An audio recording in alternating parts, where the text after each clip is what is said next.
তো আসসালামু আলাইকুম। সিলেট আইটি একাডেমির পক্ষ থেকে সবাইকে শুভেচ্ছা। আজকে আমরা কথা বলবো একজন ফ্রিল্যান্সারের সাথে। ফ্রিল্যান্সার রিয়াদ আরিফ। সে একজন ওয়ার্ডপ্রেস ডেভেলপার এবং ওয়ার্ডপ্রেস শিখে সে হচ্ছে ফ্রিল্যান্সিং করে গত 2 বছর যাবত। তো রিয়াদ আরিফ, তোমাকে শুভেচ্ছা। Thank you sir. তো তুমি তো আইটি একাডেমিতে মানে কোর্স তোমার কত সালে কমপ্লিট হয়েছিল? আমি 2022 সালের মার্চ থেকে মার্চে শুরু করলা, দেন কোর্স কমপ্লিট করলা। আচ্ছা, কোর্স কমপ্লিট করার পরে তোমার ফার্স্ট যে ক্লায়েন্ট পাইলা ওইটার এক্সপিরিয়েন্সটা একটু বলো কি রকম? ফার্স্ট ক্লায়েন্ট পাই আমি আউট অফ মার্কেট প্লেস থেকে ক্লায়েন্ট যায় ফাইবার থেকে আমি অর্ডার কনভার্ট করি। দ্যাট মিনস তুমি হচ্ছে আউট অফ মার্কেট প্লেসে লিঙ্কডইন বা ইনস্টাগ্রাম বা বিহান্স এগুলাতে মার্কেটিং করো এবং মার্কেটিং করার পরে হচ্ছে ওই ক্লায়েন্ট ফাইবারে যায়, ফাইবার থেকে অর্ডার পাও আর কি। আচ্ছা, ওকে। তো ফাইবারে তোমার কয়টা অর্ডার এই পর্যন্ত কমপ্লিট হয়েছে? ফাইবারে আমার প্রায় 20টার মতো অর্ডার কমপ্লিট হয়েছে। আচ্ছা আচ্ছা, প্রায় 20টার মতো অর্ডার কমপ্লিট হয়েছে না? লেভেল 1 সেলার মনে হয় এখন ফাইবারে। ওকে। আর ফাইবার ছাড়া তো তুমি ম্যাক্সিমাম কাজগুলো আউট অফ মার্কেট প্লেসে করো। আউট অফ মার্কেট প্লেসের আসলে কোন কোন মানে চ্যানেলগুলো থেকে তুমি তোমার ক্লায়েন্ট আসে? আমার আউট অফ মার্কেট প্লেস থেকে বিহেন্স, জিবল, লিঙ্কডইন আর বিশেষ করে ইনস্টাগ্রাম থেকে। ইনস্টাগ্রাম লিঙ্কডইন বা এগুলা থেকে ক্লায়েন্ট আসে। ওকে।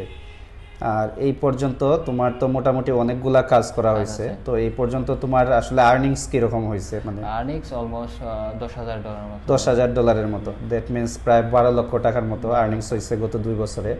তো এটা মোটামুটি ঠিক আছে। আর তুমি এখন পড়াশোনা করতেছো কোন জায়গায়? আমি পড়াশোনা করতেছি আমার লোকাল নবীগঞ্জ সরকারি কলেজে।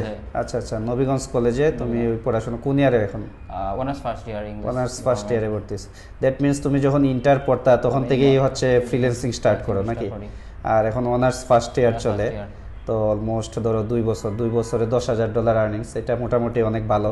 এই এজের জন্য তো অবশ্যই ভালো, কারণ তুমি ইন্টার পাস করে অনার্স ফার্স্ট ইয়ারের মধ্যে $10,000 আর্ন করা আসলেই অনেক ভালো। আর এগুলার পাশাপাশি তোমার কোনো কোম্পানির জবের এক্সপিরিয়েন্স আছে কিনা? আমি অস্ট্রিয়া কোম্পানিতে জব করেছিলাম, আবার ইউএসএ সফটওয়্যার ডিজিটাল কোম্পানিতে জব করেছিলাম। আচ্ছা, ওদের বিভিন্ন প্রজেক্টগুলা। আর তুমি মেইনলি ওয়ার্ডপ্রেসের আসলে কি কি কাজগুলা করো? আমি ওয়ার্ডপ্রেসের ecommerce website, real estate website build, multivendor website এগুলা তৈরি করার কাজগুলা করো নাকি? আর বেশিরভাগ মানে ওয়েবসাইট যে তুমি ওয়ার্ডপ্রেস দিয়ে তৈরি করলা এগুলা কোন ক্যাটাগরির ওয়েবসাইট ছিল?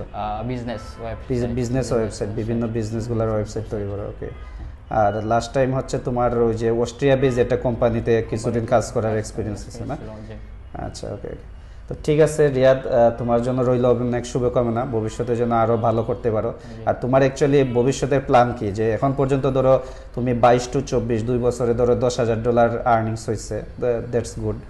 আর এরপরে ধরো তোমার তো মানে তুমি হচ্ছে অনার্স ফার্স্ট ইয়ারে পড়ো। তো অনার্স ফার্স্ট ইয়ারে পড়ো, আরো তো অনেক সামনে আরো অনেক কাজ করবা। তো এগুলা ভবিষ্যতে তোমার প্ল্যান কি? কি নিয়ে কাজ করবো বা কি ধরনের? এই সেক্টরে থাকতে চাই, আমি নিজে কিছু এই দেশে এজেন্সি বিল্ড করতে চাই। আচ্ছা, ওয়েব বেসড এজেন্সি। আচ্ছা, এগুলার জন্য এখন কাজ করবা।